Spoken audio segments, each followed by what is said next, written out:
We bought an F150 for the shop, and we use it all day, all week, moving parts around, picking stuff up, and we're gonna build it up and start using it on the weekends and have some fun with it. An intro. Communication system into the F150. That sounds dumb. We're gonna put a radio in the F150. GMRS Micro Mini called. Why don't we just use our cell phone? You could. Freaking radio signals. All right, so we're gonna get into the next step in the build out for the shop truck, and we're gonna put in a little communication system. This is a MICROMOBILE GMRS radio that we're gonna mount in the truck proper, and it'll communicate with these handhold units.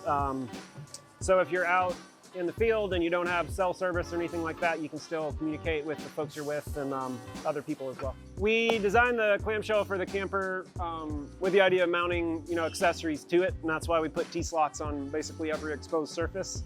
When we started planning out the install of this radio for the shop truck, we put together this little bracket specifically to receive the antenna, and it mates with the upper T-slot, which puts the antenna at the top of the clamshell. The higher the antenna is, the better your range is going to be with these systems. I do like this little bracket. Trevor, Good job, bud. come be the hand model for your bracket, man. Gloves off. Let's get this. Put your hands on there, man. The internet will love it. Just like that? Yeah, move it around. Really nice. Nice. I did throw a little Loctite on here, just for good measure. Drop the T-nut in there. Get to feed that guy through first, and then I'll just get it finger tight. And it helps if you bring your tool up in your pocket.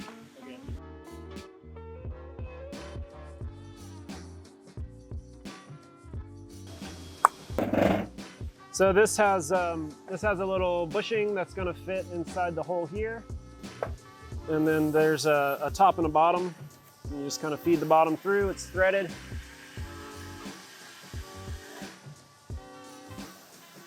Tighten that down. We cut this strip of vinyl. We use this in a couple locations on the tent, and we're going to use this to retain the coax in here.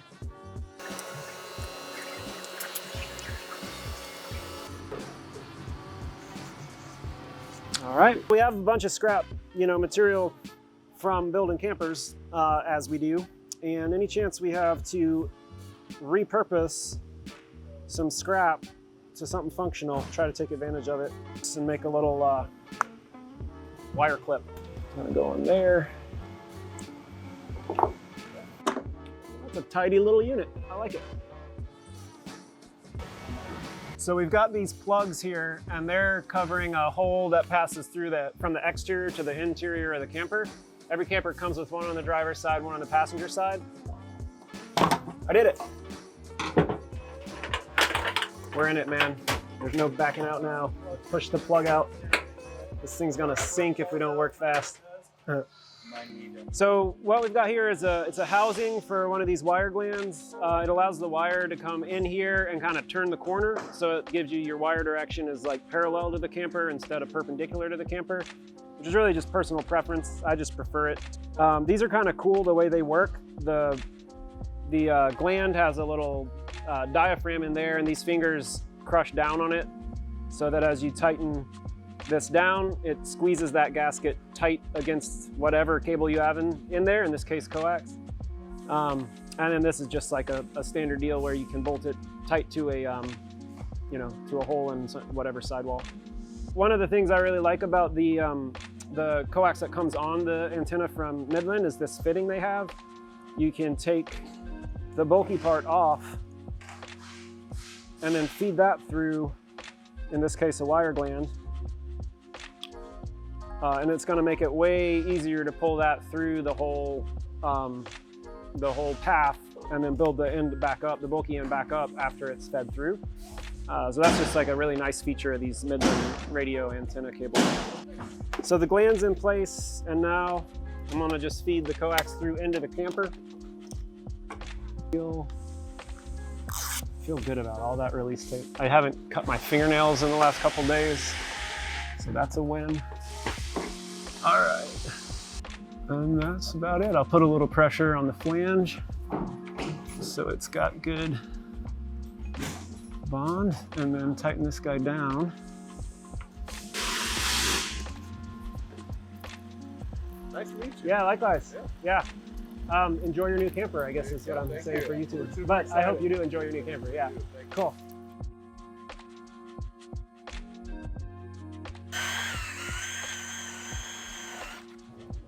All right, so I modified a cover plate, punched a hole down here to catch this coupler, which we can now mount to the cover plate and plug the antenna into one side, the radio into the other, and we've got a quick connect if we ever want to pop the camper off.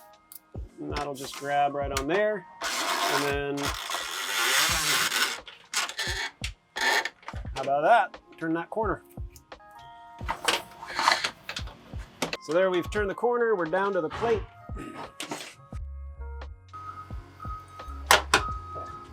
How we did. All right, so now that's all built up, and we're just gonna land this here. Make sure all the wires are nice and tucked.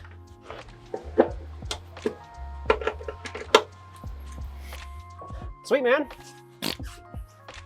You know, grab the antenna line here, feed it through to the interior where we'll put the actual radio unit itself.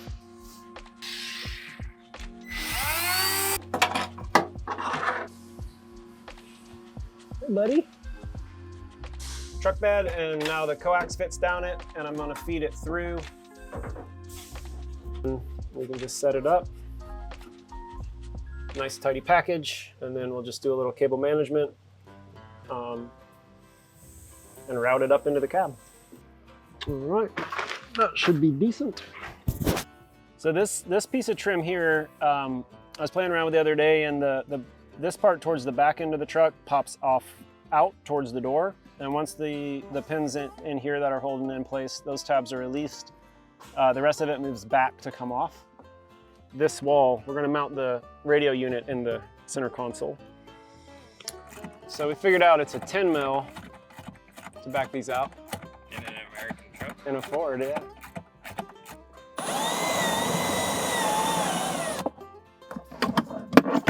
Let's see here. Now the radio's in place, we're gonna connect the power. We decided we're gonna use a cigarette lighter that's built into the center console. Really easy path to grab the power there. The Midland radio comes with, it's set up to plug into a cigarette lighter. We cut it off and used the quick connect and then hardwired it into the cigarette lighter there. We use this tool to set the amount of wire we wanted to expose and strip the insulation off of it. It's just super satisfying, comes out just perfect every time. And I would do this all day if left to my own devices. We use this expanding sleeve to protect the wire from any sort of abrasive damage. It's pretty satisfying to do. You can kind of increase the diameter by compressing its length and then feed the wire through real nice. Throw the heat shrink on so it overlaps, and then apply heat to it. All right, so we got everything prepped to tie in the electrical, and we can jump in and I'll walk through the process to get it going. So this is our path up to the radio. We put our grab power here, connected to the radio there. So to reassemble, just align these clips.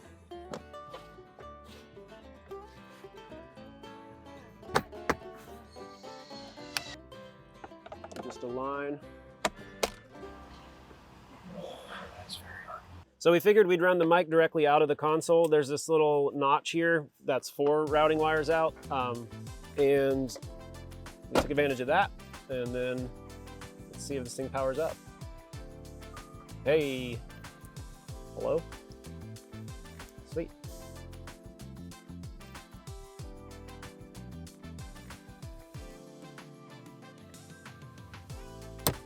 Look at that, scans off just right. Got the tall antenna on now, and I'm just gonna swap it out real quick for the little stubby guy. And it's as easy as that. All right. All right, Josh, we're ready to go, bud. Copy that. Coming down.